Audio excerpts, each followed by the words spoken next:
egameni lika Jesu Kristu. Haleluya. Ngiqala ngibingelele umfundisi our senior pastor MM Malunga, bingelele umama SM Malunga, executive yonke, abafundisi bonke abakhona, bazalwane bonke egameni lika Jesu Kristu. Amen. Ngibingelele nezisebenzi zonke egameni lika Jesu. Haleluya. Sizofunda izwi ngoka John chapter 19, izwi lika 6 elakhulunywa uJesu. Ivesi lakhona u30, ivesi lakhona u30. Kwathi kuba uJesu awamkele uvinika, wathi kufeziwe, wagebisa ikhanda wafa. Kwathi kuba uJesu awamkele uvinika, wathi kufeziwe, wagebisa ikhanda wafa. Baba wethu ongcwele nonamandla onke, noyinkosi, unguNkulunkulu ezulwini, emhlabeni nangaphansi komhlaba. Akekho omunye uNkulunkulu ngaphandle kwakho. UnguJehova igama lakho, uyinqaba yethu.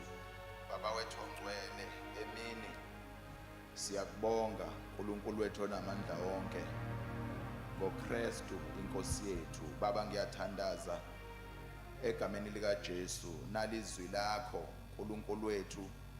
Wena Nkulunkulu okhulumile ngegama lika Jesu, thatha indawo yakho nakulesikhathi, in Jesus mighty name, amen. Ngendlala idumiso phezu kwalameka, ukuze akhonzeke kahle Yeah.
ngifunda izwi uJesu alishoyo uthi kufeziwe.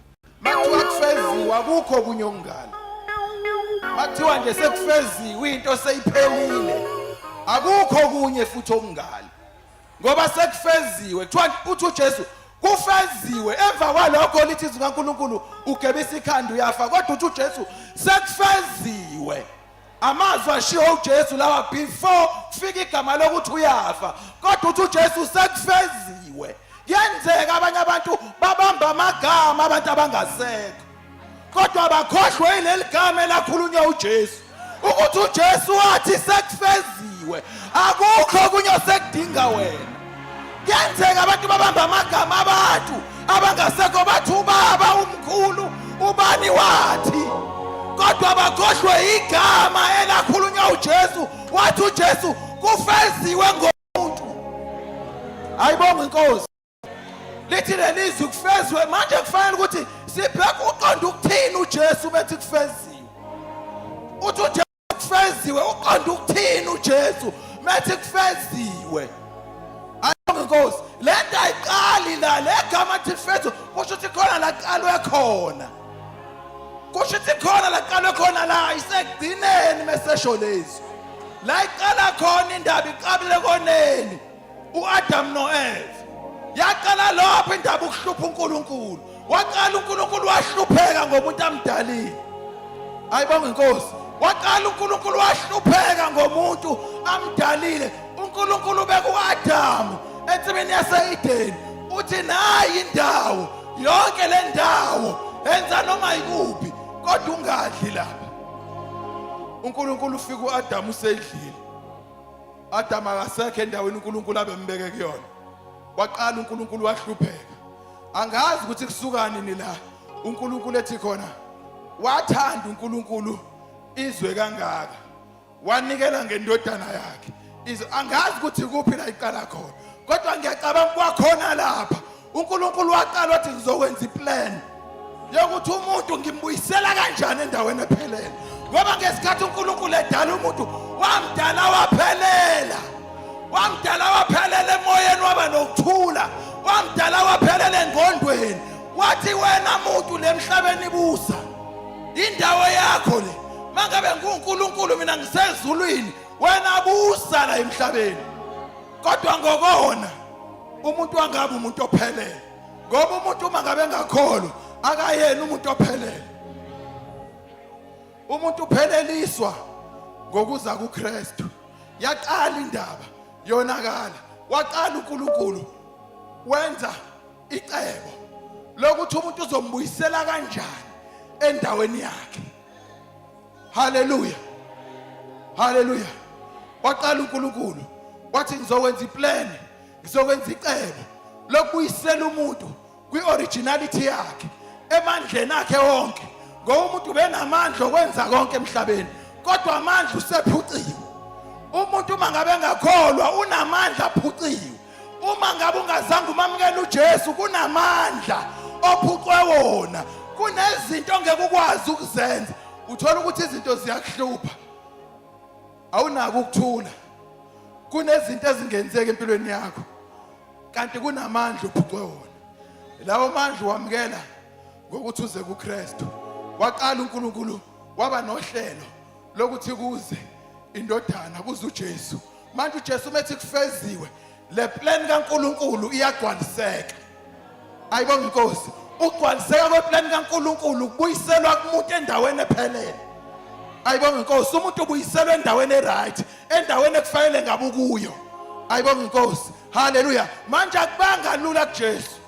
Kwakumele ukuthi uJesu akwazi ukusibekezelela lesimo. Bengasona isimo esilula. uJesu akafunwanga esaseswini. Akafunwanga esaseswini. Ayibonga inkosi. Akafunwanga engakawubona umhlaba vela akasafunwa. Kunabantu abangafunwanga besaseyiswini. Ayibonga inkosi. Haleluya. Uthi uPaul ngikulwile ukulokuhle. Ibanga lami lonke kulwile ukulokuhle ukholwa ngagcina. Ayibonga inkosi. Haleluya. Ngifuna ukuthi ngokubuka uJesu efeza nathi sofeza. ayibonga inkosi ngoba nathi singabecebo likaNkulunkulu abanye abantu abafunwa nje ayibonga inkosi abafunwanga abantu besayiswini kodwa ngiyakufuna ukukutshela ukuthi uzofeza ekugcineni bawufunda incwadi esambulo kuthiwa kwazwakala khona ababuzayo ukuthi obani laba abambethele izingubo ezimhlophe uke wayithinta kancane ubrother Ndile ukuthi kunabazofaka abazogqoka izingubo ezimhlophe kodwa le ngubo uyayithunga usasemhlabeni ayibonga inkosi uyithunga le ngubo usasemhlabeni umelana nobuhlungu njengalokhu uJesu wamelana ukuze afeze ayibonga inkosi ngifuna ukuthi nathi sofeza asibe sekholweni sibekezele siphile esikhathini esibhlungu esinzima ziningi izinto ezichithwa yisitha kwenza ukuthi abantu basuke kuma positions abo kodwa ngifuna ukuthi uhlale kwi position yakho uzofeza ayibonga inkosi uzofeza haleluya ngelila uNkulunkulu ukhuluma noNoah nendoda ekuthiwa uNoah uthi Noah tshela abantu nakho umkhumbi ngoba abantu bonile ngizobhubhisa kuzoba khona uzamcolo tshela abantu bakho umkhumbi nakho umkhumbi kodwa lithi izwi kaNkulunkulu uNoah ememezela ethi kubantu wozani sakho umkhumbi thiwa abantu babenza izinto ababethanda ukuzenza babeyoganiselana babeqhubeka beganiselana kodwa la kwakufanele bakho umkhumbi ayibonga inkosi ngizothi namhlanje ukuze ufeze woza wakho umkhumbi yakho umkhumbi wakho khona makufika istorm kufika izikhukhula uzoba ngaphezulu kwezikhukhula ayibonga inkosi thiwa kwathi makufika imvula kwafika uzamcolo uNoah nomndeni wakhe ngoba beza ukuzokwakha umkhumbi batholakala bona bengaphezulu kwezikhukhula ukuze ube ngaphezulu kwezimo ezikuhluphayo oza uzokwakha umkhumbisi wakha ngokuthi uzinikele kuKristu umkhumbisi wakha ngokuthi ugxile iyona into esiza umuntu ukuthi uma ngabe usukhona uma ngabe usuzinikele kuKristu ukuthi kuqina phela ngesikhathi ugxila wakho umkhumbi ukuze ufeze wakho umkhumbi ngesikhathi ugxila izima zibi nawo amandla ukuthi zikuqibe zikushonise phansi izimo zishonisa phansi uma ngabe umkhumbi ungakhiwanga uma ngabe umkhumbi ungekho izimo zikushonisa phansi kodwa uma ngabe ugxila ngesikhathi ugxila wakho umkhumbi ngizothi mina akho umkhumbi ukuze ufeze akho umkhumbi wakho ngesikhathi wakho umkhumbi ingalesi sikhathi izimo ziba ngaphezulu lithi iBhayibheli uJesu wesuka njalo phakathi kwabafundi bakhe abonakala esuka emonyuka kubona eyokhuleka ngesikhathi ekhuleka wayakho umkhumbi ukuze ngalesikhathi izimo bemshaya bemthuka bembiza ngakho konke kodwa uJesu abonakale ema naphezukwazi izimo ayibonga inkosi into esizayo ukuze ufeze ngoba singabecebo likaNkulunkulu into esizayo ukuthi asakho umkhumbi inona lo akakho umkhumbi ukuze ube ngaphezulu kwezimo izimo zingabi ngaphansi kwakhe ayibonga inkosi izimo zingamgqibi izimo zingathatha amandla wonke izimo kuyizona ezinamandla ngaphezulu kwakhe namhlanje ngizothi akho umkhumbi uJesu wafeza ayibonga inkosi konke kwapheleliswa ngathi lithi sikaNkulunkulu yena ungu-alpha ungu-omega uyisiqalo siphetho konke okusehlelayo yena usedlulile kona ngesikhathi ungafunwa naye akafunwanga iqala lapha indaba ngesikhathi eshawa naye uJesu kuchitheka igazi whatever into enzakala kuwena ayibonga inkosi kuJesu enzakalele already ayibonga inkosi ingakho uJesu ethi sekufeziwe ayibonga haleluya konke sekuphelelisiwe haleluya ukuthi wena unikele impilo yakho kuJesu uzinikele kuJesu ngelinye ilanga ngeke nga-applyela omunye umsebenzi wokuthi ngiyosebenza khona ngathunyelelwa ngafonelwa ngatshelwa kwathiwa sengiqashiwe nawo wonke ama-benefit alapho ngase ngiwatholile kodwa ngafonelwa kwathiwa into esele ukuthi uze uzosayina sekusele ukuthi ngisayine kodwa sengitsheliwe ama-benefit yonke into yakhona nami ngase ngiyingxenye yakhona kodwa into yayiseyisele isignature yami namhlanje ngifuna ukuthi yenza isignature yakho ngoba konke kuphelelisiwe oza kuJesu uzosayina ngoba konke sekwapheleliswa ama benefit wonke usunawo kodwa into esisele ukuthi wena usondele uzosayina nje ukuthi hayi sengaphakathi ngiyangena ayibonga inkosi namhlanje bengizosho njalo ukuthi oza usayine ukuze yonke into yakhe ipheleliswe egameni lika Jesu.